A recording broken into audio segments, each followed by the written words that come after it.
sat down in my own armchair, drew it back a little from the full blaze of the fire, and began the protracted and soothing business of lighting a pipe.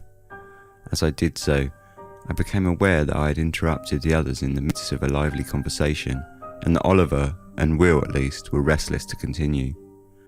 "Well," I said, through the first cautious puffs at my tobacco, "and what's all this?" There was a further pause, and Esme shook her head, smiling over her embroidery. "Come." Then Oliver got to his feet and began to go about the room, rapidly switching off every lamp, save the lights upon the Christmas tree at the far end, so that when he returned to his seat, we had only the immediate firelight by which to see one another, and Esme was obliged to lay down her sewing, not without a murmur of protest. "May as well do the job properly," Oliver said, with some satisfaction. "Oh, you boys. Now come on, Will. It's your turn, isn't it?" "No, it's Edmund's." "Aha," said the youngest of the Ainley brothers, in an odd, deep voice. "I could, and if I would." "Must we have the lights out?" Isabel spoke as if to much smaller boys. "Yes, sis, we must. That's if you want to get the authentic atmosphere." "But I'm not sure that I do." Oliver gave a low moan. "Get on with it then, someone." Esme leaned over towards me. "They're telling ghost stories." "Yes," said Will, his voice unsteady with both excitement and laughter. "Just the thing for Christmas Eve. It's an ancient tradition." The lonely country house, the guests huddled around the fireside in a darkened room, the wind howling at the casement. Oliver moaned again, and then came Aubrey's stolid, good-humoured tones. "Better get on with it then." And so they did. Oliver, Edmund and Will vying with one another to tell the horridest, most spine-chilling tale, with much dramatic effect and mock terrified shrieking. They outdid one another in the far extremes of inventiveness, piling agony upon agony. They told of dripping stone walls in uninhabited castles, and of ivy-clad monastery ruins by moonlight, of locked-inner rooms and secret dungeons, dank charnel houses and overgrown graveyards, of footsteps creeping upon staircases and fingers tapping at casements, of howlings and shriekings, groanings and scuttlings, and the clanking of chains of hooded monks and headless horsemen, swirling mists and sudden winds, insubstantial spectres and sheeted creatures, vampires and bloodhounds, bats and rats and spiders, of men found at dawn and women turned white-haired and raving lunatic, and of vanished corpses and curses upon heirs. The stories grew more and more lurid, wilder and sillier, and soon the gasps and cries merged into fits of choking laughter as each one, even gentle Isabel, contributed more ghastly detail. At first I was amused, indulgent, but as I sat on listening in the firelight, I began to feel set apart from them all, an outsider to their circle. I was trying to suppress my mounting unease, to hold back the rising flood of memory. This was a sport, a high-spirited and harmless game among young people for the festive season, and an ancient tradition too, as Will had rightly said. There was nothing to torment and trouble me, nothing of which I could possibly disapprove. I did not want to seem a killjoy, old and stodgy and unimaginative. I longed to enter into what was nothing more nor less than good fun.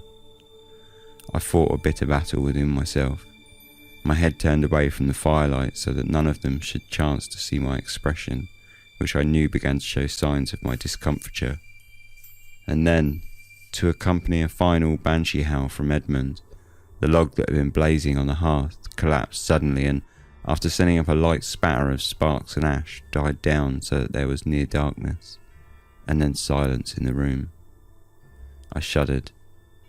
I wanted to get up and go round putting on every light again, see the sparkle and glitter and colour of the Christmas decorations, have the fire blazing again cheerfully.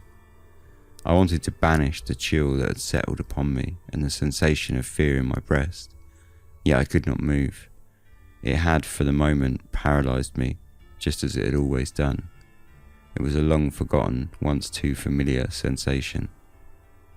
Then Edmund said, "Now come, stepfather, your turn." And at once the others took up the cry. The silence was broken by their urgings, with which even Esme joined. "No, no," I tried to speak jocularly. "Nothing from me."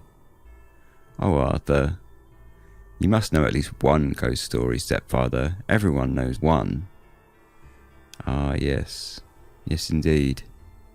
All the time I had been listening to their ghoulish, lurid inventions and their howling and groans, the one thought that had been in my mind, and the only thing I could have said was, no, you have none of you any idea.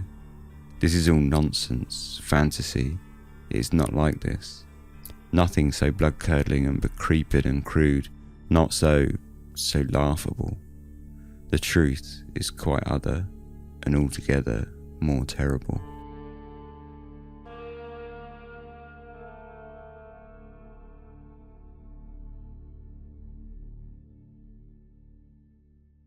Hello and welcome to the Dark Histories annual Christmas Campfire bonus episode. That was in chapter 1 of Susan Hill's The Woman in Black. It starts off with them sitting around a fire at Christmas telling ghost stories. I thought it would be fitting to stick it in. It's one of my favourite sort of classic ghost stories. I'm really happy to introduce this episode and was pretty much an annual tradition now. I've been looking forward to this pretty much all year, so I just want to thank everyone who sent their stories in. I really enjoyed reading them and putting this all together. So our first story comes from Caroline, who says, I've never known what to make of this story. I'm not a superstitious person myself, but I do love a spooky yarn. My dearly missed Grandma Jess was, at age 19, one of the first 4 women to serve at Breeze Norton Air Force Base during World War II. She drove ambulances and 4-ton trucks, at times having a race beneath a burning plane coming in overhead to rescue the young men trapped inside. I include this backstory to underline that Jess was a tough, no-nonsense Scottish lass who shared in the unbelievable bravery of the greatest generation. One of Jess's tasks was to drive airmen who had been injured, commonly disfiguring burns, to their therapy appointments at the hospital in a nearby town. Having time on her hands, Jess would typically read a book or wander the town.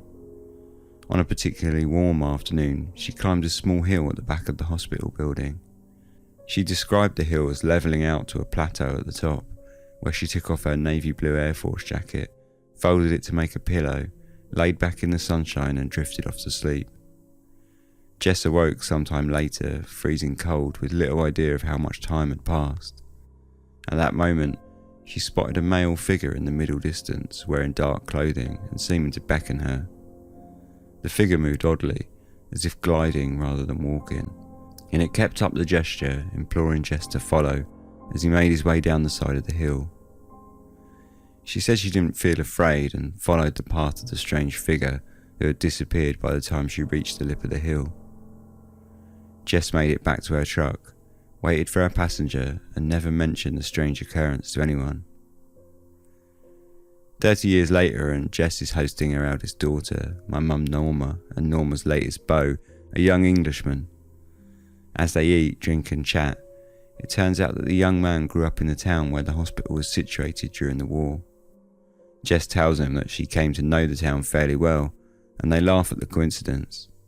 He then asks her if she's ever climbed the hill behind the hospital, and she says yes, once. The young man looked a little perturbed, and he asked Jess whether she had been warned not to climb the hill. He explains that the townspeople avoided the place altogether, as some years before the war, there had been a series of brutal murders there, and the assailant was never apprehended. My grandma telling us this story when I was in my late teens said that the hair on the back of her neck stood up. She proceeded to tell my mum and her boyfriend the story of the dark figure, and the sense that he had perhaps led her from danger.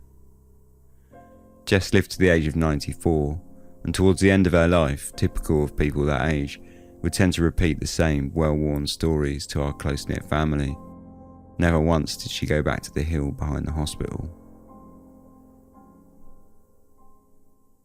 Caroline, thanks very much. That was an awesome story and a total banger to start us off. So thanks very much for sharing your grandmother's story, who, by the way, sounded pretty much awesome. Next up is a story from Texas from Allison. Goliad is a small town in South Texas with a big history. The town sits by the San Antonio River and was initially settled by early Spanish explorers and then later Catholic missionaries determined to convert the local Native American population. A beautiful Spanish mission called Mission Espiritu Santo was built in 1722. The Spanish army built a fort called the Presidio La Bahia in 1747. La Bahia means by the bay, since the location is close to the Gulf of Mexico.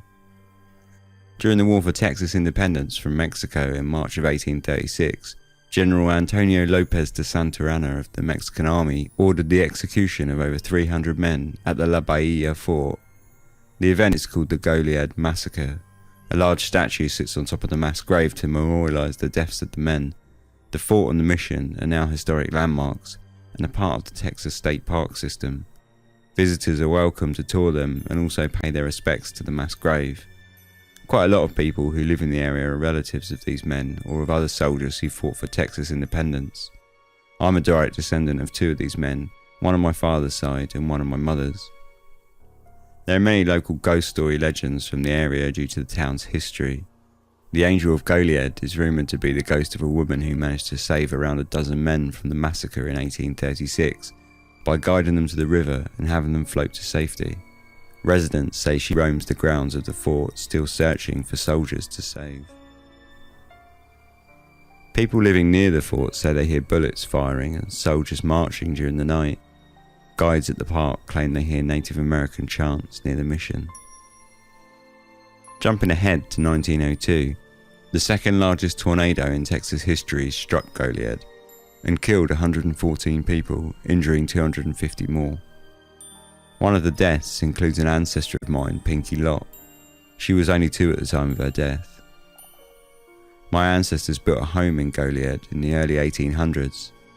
It sat on the edge of their cattle ranch at the time, but as Goliad grew, other homes were built in the area, which led to a small neighbourhood existing next to several acres of ranch land. The 1902 tornado destroyed a large section of the house, which is where 2-year-old Pinky Lott was killed. In 1911, they began rebuilding that part of the house.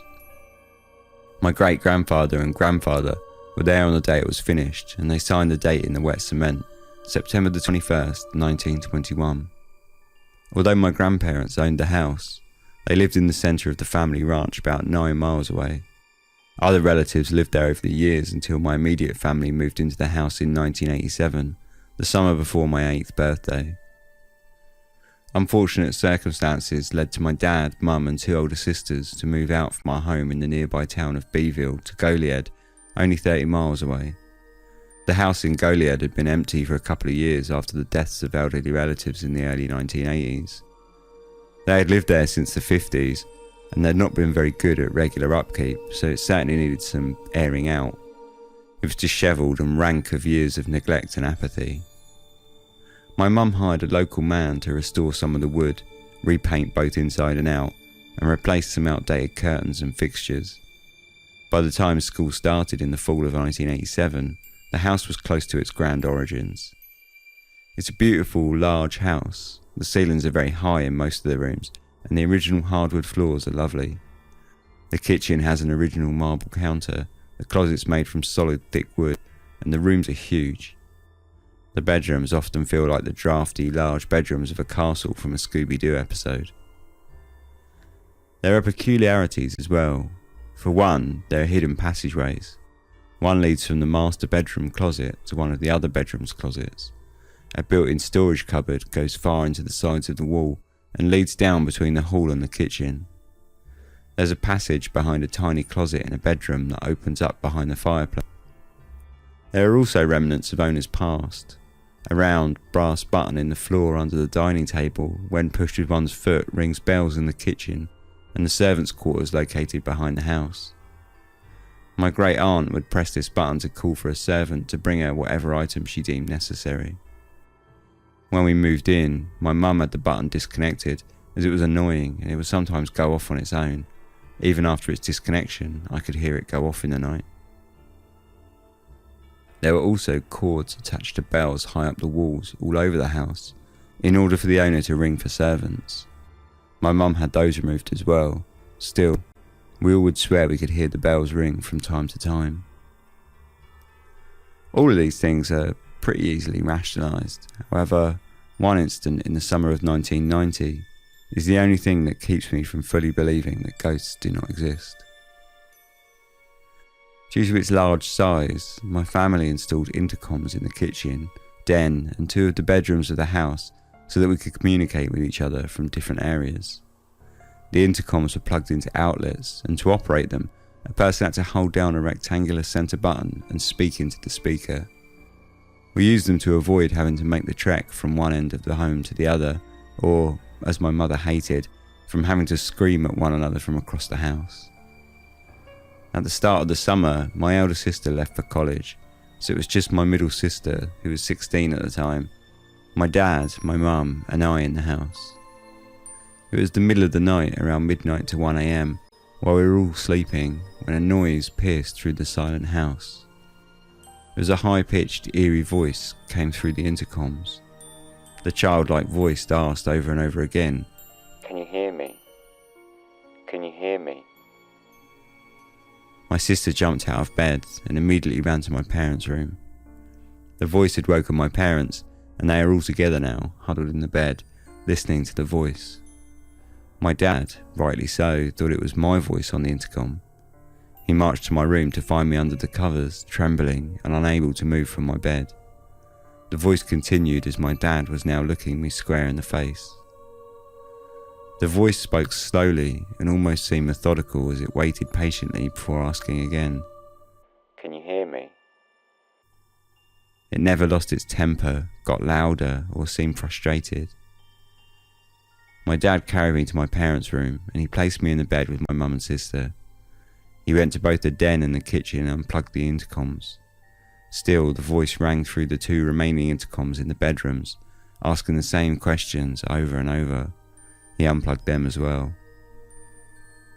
The house fell silent, and my sister and I slept on the floor of my parents' room that night, too frightened to return to our own rooms. My dad decided that the intercoms must have intercepted a message from another intercom or monitor in the area. We asked our neighbours, with whom we are all familiar since Goliad is such a small town, and none of them claimed to be the voice or to know where it came. The next Friday, 1 week later, we were again all asleep in our beds. In the middle of the night, as it had 1 week before, a childlike voice could be heard asking, "Can you hear me?"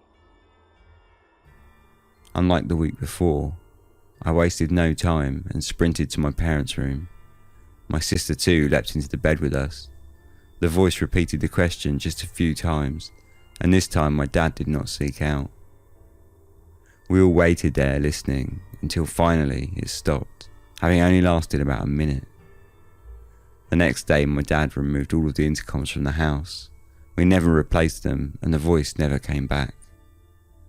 The house continues to make various sounds though, and the doors open and close by themselves quite often. My parents blame it on the foundation and the air circulation, which it more than likely is. However, I never felt alone in the house, even when no one else was home with me. When I return home now to visit, I feel safe and warm, and I love the memories I have of the place, but still, the voice was pretty creepy. I would say so. That is a pretty creepy voice to be hearing late at night. Thanks so much for your story, Alison, and thanks for the write-up on the backstory. It was really fun, fascinating read for me. I'd never heard of the place, so that was really, really cool and really appreciated. But it also serves a second purpose, because just to really weird things out, this was not the only story that was submitted for Goliad. The next one comes from Christine and sees us return to Texas. A few years ago, my husband and I decided to go camping over Halloween weekend in Goliad State Park in Texas.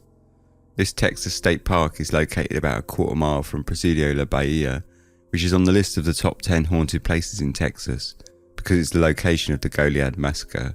Roughly 445 prisoners of war were massacred at this location by the Mexican army during the Texas Revolution in 1836.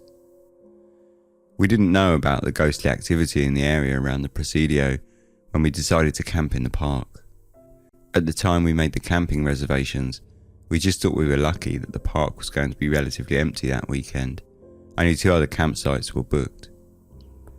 This was going to be our first time camping at this park. It has 44 campsites, so we were a bit worried that maybe there was a reason people didn't like camping there. Maybe it was dirty or noisy, but we were willing to give it a try anyway. When we arrived on Friday evening, we were pleasantly surprised to see that the park was really clean. There is an old Spanish mission located on the grounds that's really quite beautiful. The park ranger checked us in, and he told us that he had assigned us a campsite in the Vaquero tent camping area, which is a small area right beside the San Antonio River.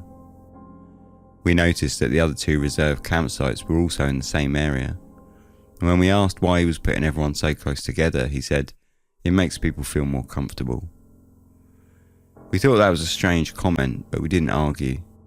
Most campers would prefer not to be located close to other campers because people are noisy and tents are not soundproof. While we were paying for our site, one of the other campers called to cancel their reservations, and that was fine with us. We headed to campsite number 4 and found that the only other couple that was going to be camping that weekend was set up in site number 6. As we were setting up our tent and getting the campfire started, we noticed that the other couple was starting to load everything in the back of their truck. As the sun set and it was nearing time to turn in for the night, we could hear the other couple arguing. The woman wanted to leave, but the man wanted to wait until morning. They had not taken down their tent yet, so he eventually convinced her to stay, but she was not happy about it. On Saturday morning, we got up and started breakfast. As we sat down to eat, they loaded everything up and left. We were now the only people camping in the park. We spent the morning hiking the trails and enjoying the peace and quiet. Sometime in the afternoon, the park ranger drove to our area and stopped in to check on us. "I see the others have left," he said. "Are you going to be okay here by yourselves?" My husband told him, "Yeah, sure, we'll be fine. We go camping all the time. You got nothing to worry about." The park ranger nodded his head and he said, "Okay, well, here's my card. I live in town. Call if you have any problems." He handed my husband a business card and he drove away. Later that evening, my husband was cleaning the dishes whilst I packed away the food. In our years of camping, we know that once the sun starts to set, animals usually start checking the campsites out for food. Raccoons, opossums, skunks and even squirrels will make a mess trying to get to your food if they can smell it. The sun was going down fast as my husband packed away the pots and pans. "I'm going to walk over to the bathroom before it gets too dark," I told him. "Do you want to come?" No, I'm going to finish putting this stuff away and put another log on the fire. Take this flashlight with you." I grabbed the flashlight and headed out. From our campsite, I had to walk up the hill to the park road, turn right and walk a little way to the bathroom, probably less than a quarter of a mile. The sun had already gone down. It was that time of night when the trees start to look like a dark silhouette against a deep purple sky. There was no moon that night. It was getting dark, but not so dark that I felt like I needed to turn on the flashlight. I could still see a dim light coming from the bathroom building down the road. As I walked, I noticed that there was one tree that was much taller than the others. I'd not noticed that earlier when we were walking around. As I got closer, I noticed that the tree seemed to be moving. The air around me was stagnant, but I thought maybe the breeze was being blocked by the shorter trees. The taller tree was not blocked, so maybe it was moving in the wind. Shrugging it off, I headed inside the bathroom. The bathroom building is square. The building itself is made from cinder blocks covered in stucco on the outside. There's a door on the right side of the building for the men and another door on the left side of the building for the women. Each door has a dim light above it. The lights inside are always on. The grassy area around the bathroom is mowed short. The door to get into the women's bathroom is solid and heavy. It took 2 hands and some muscle power to put it open. As it opened, the hinges creaked. When I went inside, the closing mechanism slammed the door shut behind me. I didn't think much of this. It's not uncommon for state parks to set the door closing mechanisms tightly. They do this to keep the animals from getting inside. When you stepped inside, there's a double sink on the right, followed by 3 toilet stalls. On the left is a set of small high windows near the roof, but they were closed at the time. They were so high up that you couldn't look through them without a ladder. The stalls themselves are made up of shoulder-high cinder block walls and small thin plywood doors. These doors was hung so the top of the door lined up with the top of the dividing walls. It was nowhere about shoulder height, and the bottom was about knee height.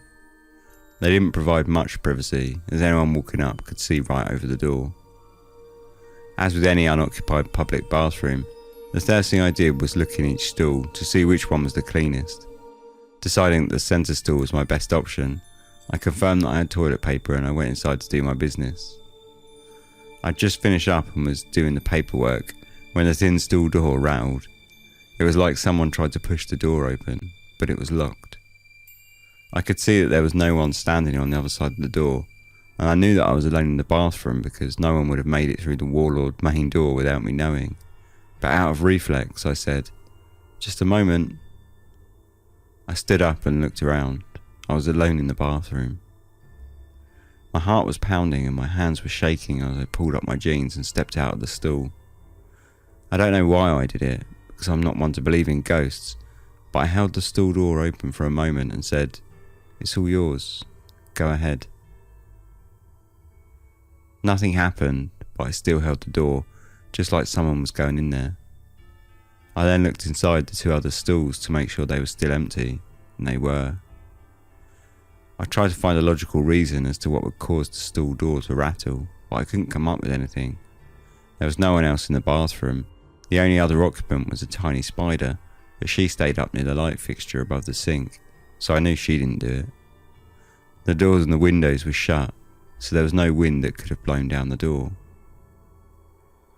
After washing my hands and shutting off the water, I realised that there was no paper towels. Feeling kind of silly, I called out, "Just so you know, there are no towels," and I headed for the door. I think part of me just wanted to make sure that whoever or whatever was in there didn't get mad and think that I took the last paper towels. I opened the door and stepped out of the bathroom, out into the dimly lit area just outside the door, and just about jumped out of my skin. Standing in the grass, no more than 10 feet away from me, was a huge black turkey vulture. He was standing right at the edge of the light cast by the dim bulb above me. When I spotted him, I jumped and yelped something unintelligible. If I had not just emptied my bladder, I'm sure I would have done it right then and there. He was not fazed by my sound or movement. He just stood there staring at me. I turned on the flashlight and pointed it towards him, hoping the light would make him go away, and found that there was a flock of maybe 20 turkey vultures just beyond the one that I had spotted. They were not feeding, they were just standing there. Some of them were jostling with each other, but most of them were just staring at me. I have to admit, I was more than a little freaked out by this, so I froze. Part of me wanted to go back inside the bathroom to get away from the creepy birds, but I didn't feel comfortable in there with the potential non-existent occupant. The other part of me wanted to run, but there only one way out was through a flock of birds that eat the dead. I stood frozen for a solid minute before deciding that reasoning was silly, but it would make me feel better. I called out, "I don't know what you all are looking at. I'm alive and healthy. I didn't even poop in there, so you shouldn't smell anything that you might mistake for being dead. I'm not a hunter, so don't expect me to be providing you dinner. You all need to go on and settle in for the night somewhere. I'm going back to my campsite." I don't think they were impressed. They just stood there. I took a hesitant step forward and they all flew away. I pretty much ran all the way back to my campsite. I told the story to my husband, who laughed about it. I don't think I slept at all that night. The next morning, my husband walked me back to the bathroom because there was no way I was going alone. The large tree I had seen blowing in the wind the night before was a huge dead tree with a bunch of vultures perched on top. The park ranger was cleaning the bathrooms when we got there. I told him about the vultures standing around in the grass the night before. He just shrugged and said, "Yeah, sometimes they do that. They aren't skittish." I didn't tell him about the bathroom door rattling. I was sure he would think I was an idiot. We went back to camp in Goliad last year. Nothing creepy happened. I still don't claim to believe in ghosts, but I do still think vultures are creepy.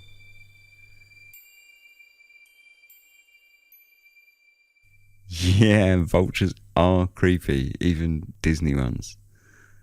It's a fantastic story, so thanks so much. I couldn't help but laugh at a few of the ways things were being described there. But it was a brilliant story. Thank you very much. As I'm sort of reading through a lot of these stories, I've pretty much noticed a theme, and it's something that I feel from my own experiences, and that's that most of the stories are from people who kind of aren't dyed in the wool hardcore ghost believers. There's just people who have had these kind of experiences that seem a little off kilter or they can't explain, and that sort of uncertainty is what really sticks. And I definitely know that feeling. So I suppose in a way it's sort of explained by our attraction and fear of things that are always just a little bit out of our reach, or something that we just can't level. And that's a theme that continues throughout all of these stories and into the next story, which is from Mara. And Mara says, "The following story is something I've only told a few people. Honestly, because it scares the crap out of me, and I don't want people thinking I'm out of my mind or something. So cheers, Mara. Thanks so much for deciding to share it tonight with us all after keeping it so close to your chest, I guess. This is Mara's story. I was raised by a mother who was later diagnosed with paranoid schizophrenia, OCD and bipolar disorder, so I've never been sure of what I can actually believe from stories she told me in my childhood. Now that I'm an adult, anytime something similarly creepy happens to me, I can't help but worry that I'm just starting to have the same problems that she did. Then again, maybe it's all been real all along." Growing up, my mum was constantly talking about ghosts she had previously encountered. There were a couple in her childhood home that would whisper secret conversations in the night, which she could never quite make out. There was also a particularly dark one in the building where she worked in the late 70s and early 80s. She was a dancer, so the hours she worked were late at night. All the women who worked there knew about the ghost, and all of them were afraid of it. My mum, having encountered ghosts before, would talk to it in order to pacify it. As a result of these stories, I grew up 100% believing in ghosts, but hoping to never encounter one. In 2013, I moved in with the man I thought I would spend the rest of my life with. The house he bought was only 5 years old, but we were to be the fourth owners within that span of time. I didn't really think much of it, but later this fact crept into my mind, causing me to think that maybe the other owners had had a reason for moving out so quickly. Soon after moving in, we adopted a puppy, and about 6 months later she started acting weird. We would come home and she would cower as if I was going to hurt her, and she'd hide under the bed. At her next vet appointment, I mentioned this, and after examining her behaviour, the vet said she thought my dog had been abused before we had gotten her. However, this never really made sense to me, as she hadn't been exhibiting this behaviour when we first got her. A month or so later, I was in our spare room when I heard her dog, Maggie, growling in the kitchen.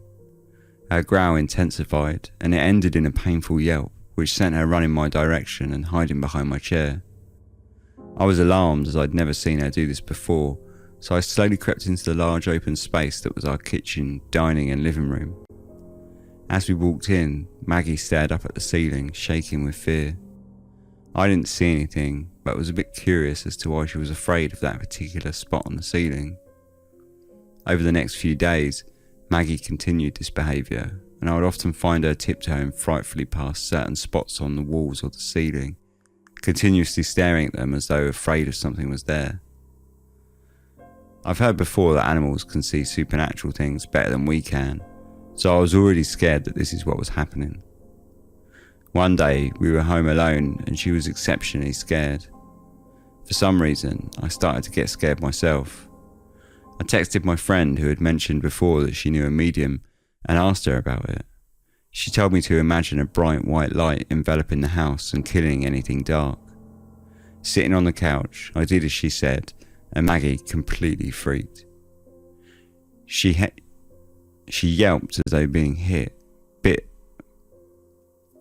She bit at the air and she snarled, Alarmed, I grabbed my phone and dashed out the front door with Maggie. As soon as we were out of the house, Maggie calmed down and I felt at ease again. I called my friend and she asked if I had felt threatened whilst inside the house. I know it seems crazy, but I had.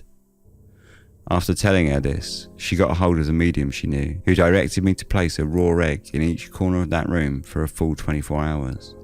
After, I was to bury them in the yard. After I'd calmed down, I decided that maybe I was just being paranoid, and I continued about my day. But as the days went on, I still had this feeling as though something was lurking in the house. Eventually I did what the medium had said regarding the eggs. I told my boyfriend, who had seen Maggie growl at random spots many times, and whilst he thought it was a bit weird, he told me to do whatever would make me feel better. Once I had buried the eggs, the house felt immensely different. I was no longer scared and Maggie no longer growled at the ceiling and walls. The following April, I came home to find my boyfriend, now my fiancé, unresponsive on the bed. Emergency teams worked on him for what seemed like hours, but they were unsuccessful. After the autopsy, they told me he had likely been gone hours before I had even arrived. I stayed away from the house a few nights, and when I returned, understandably, it just wasn't the same. But I'd felt that feeling in the house before. I felt as though something was lurking, waiting to strike. Particularly, my bedroom felt unsafe. I chalked it up to grief and paranoia, and I tried not to be home alone. Soon, my sister moved in. She and I both started having dreams in which my fiancé would visit us, and I started toying with the idea of seeing a medium. I'd been raised Christian, so talking to mediums was highly frowned upon, but it was still very tempting. A co-worker of mine recommended one who she had used to contact her parents, who had died when she was in high school. Eventually I decided to make an appointment to speak with her, and I reserved my appointment by putting down a deposit of $20. On my way home I stopped at my mum's house to tell her. After hearing that I had planned to talk to a medium, she had me listen to a podcast that she had just heard regarding demons, soul ties and familiar spirits. At this point, my mum had abandoned her meds and become incredibly religious.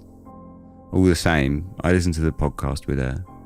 It mentioned that sometimes demons or familiar spirits would pose as our past loved ones and come to us in our dreams, trying to lure us. The whole thing scared me, as my sister and I had both been having dreams of my fiancé. The podcast ended with a prayer that was supposed to cast out any ungodly forces. I decided to try it out at home, casting anything evil out of my house. Nothing weird happened, but I did stop having the dreams. A couple of days later, I remembered the appointment I had made with the medium, and I was torn as to whether or not I should go. The day of the appointment, I was on my way to work and I prayed, asking God to send me a sign if I should go or not. As soon as I thought the word Amen, a thought popped up into my mind that I had a meeting for work and that I couldn't go to the appointment even if I wanted to. That was all the sign I needed. I immediately called and cancelled my appointment. That night, I told my sister about all of it. As I was talking, she started to wince. She explained that not long ago, possibly the same night I had said the prayer to get rid of whatever was in the house, she had had her last dream of my fiancé. They had been close when he was alive, and she had looked up to him as a brother. In her dream, however, she and I were standing inside the front door of our house, and he was in the front yard trying to get in. It was as if there was a force field keeping him away, as he couldn't even step up onto the porch, and he was furious. He was throwing things at me, trying to force me to let him in, and my sister said she even got the feeling that he was trying to kill me. This floored me. I don't want to sound crazy, although maybe I am, but this convinced me even more that all of the weird things that had been happening were at the hands of some malicious force. The following spring, I bought my own house on the other side of the city. Now Maggie only growls at the neighbours' dogs, and I feel completely safe from whatever had been plaguing me. I've never been back to the house my fiancé and I shared, and I refuse to even drive by it. For some reason, I feel as though something is there, waiting for me to come back. Thanks so much for your story, Mara. That was really horrifying, and I absolutely definitely would not ever go back to that house ever, even if you paid me. I mean, if I was you. So yeah, I fully understand. But yeah, really appreciate it. So thanks so much for sharing that with us. And, really, really appreciate it. So next and last up is a story from a really good friend of the podcast who I'll name only as One Chap in the Wilderness, as I know he's preferred a degree of anonymity in the past. So this is his story.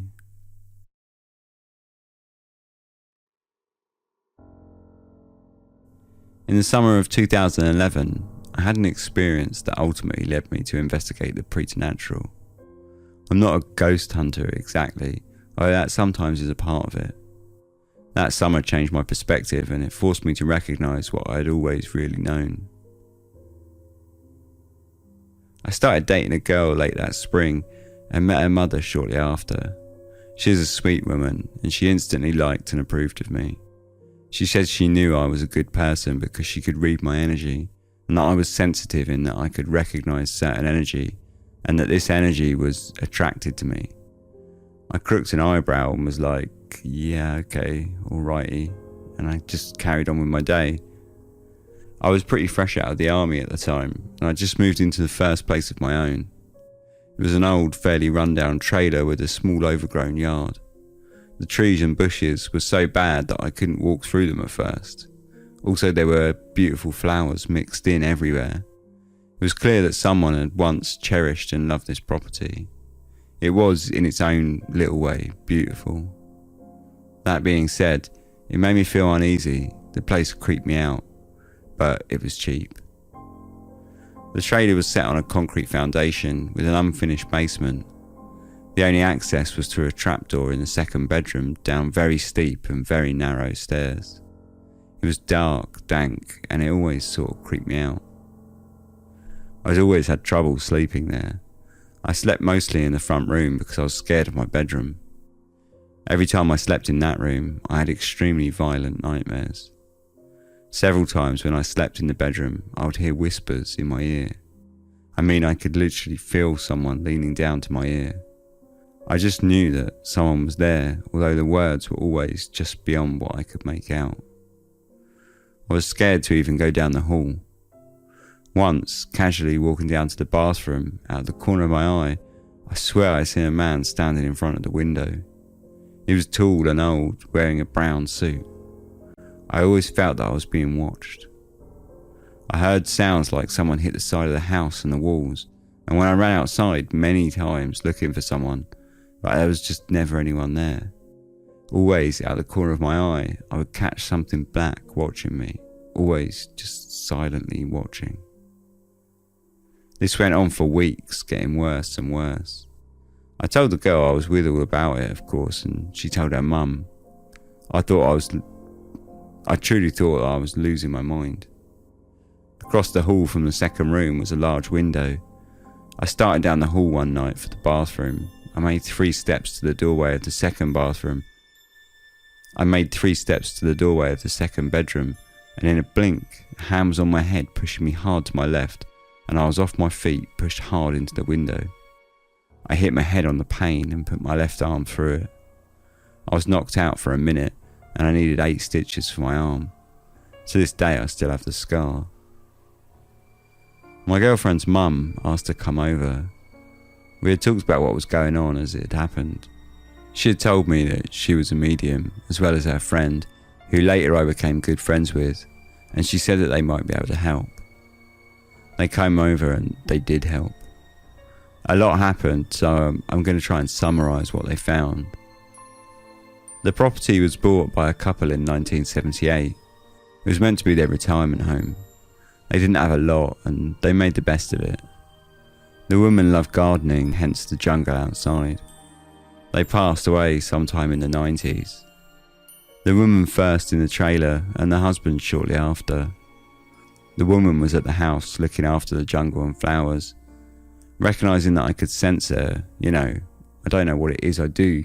I just sense, I guess, or I don't know, I just know or feel.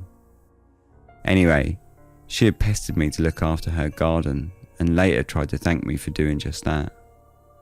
The husband, thinking I was keeping his wife there, was mad at me. He pushed me and was the dark whatever that I had seen all the time. He wanted me to leave. All of this came from the psychic women after several visits talking to the ghosts of the old woman. We did several things. Well, the lady did several things to move the woman on, and they showed me how to protect myself and other things to keep safe. I planted some new flowers for the woman. Things became calm. I bought a tiny, spooky house and moved that October. A year or so after I moved, I looked through old newspapers and found that those ladies were right as far as the couple that lived there and their deaths. A few years ago, that little property was levelled, and it's now a lot for a hardware store. I cruise by there once in a while and leave a flower on the edge of the fence. The girlfriend and her mum are gone a long while now, but the mum's friend and I are close, and we help out people when asked, if we can. I don't know what I believe. I trust what I feel and what I see. Humans are amazing. When you're scared but don't know why, pay attention. Your mind, or more often your body, is telling you something is wrong, and you should trust it. Everyone is sensitive. Hair standing up on the back of your neck, you feel like you're being watched. It could be a Wendigo. No joke, a year and a half ago, we had a case dealing with a woman that lived in the woods in the middle of nowhere. She swore up and down that there was a werewolf hunting her. There was something there, but that's all I can say. People sometimes ask to tag along looking for a thrill. The answer is always no, of course. There are a lot of groups that skulk around cemeteries for them who they can ask to go with.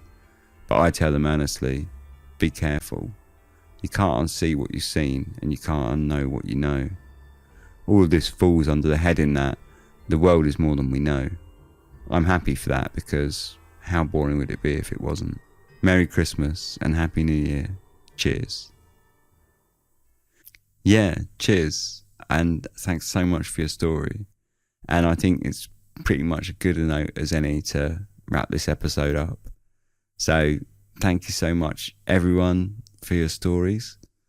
I hope you all listening enjoyed it as much as I did putting it all together. And I'm going to go and join in with the sentiments in that last sentence of the last story and say, Merry Christmas, everyone. Wishing you all the best, happiness and health for you and yours this holiday. Sleep tight.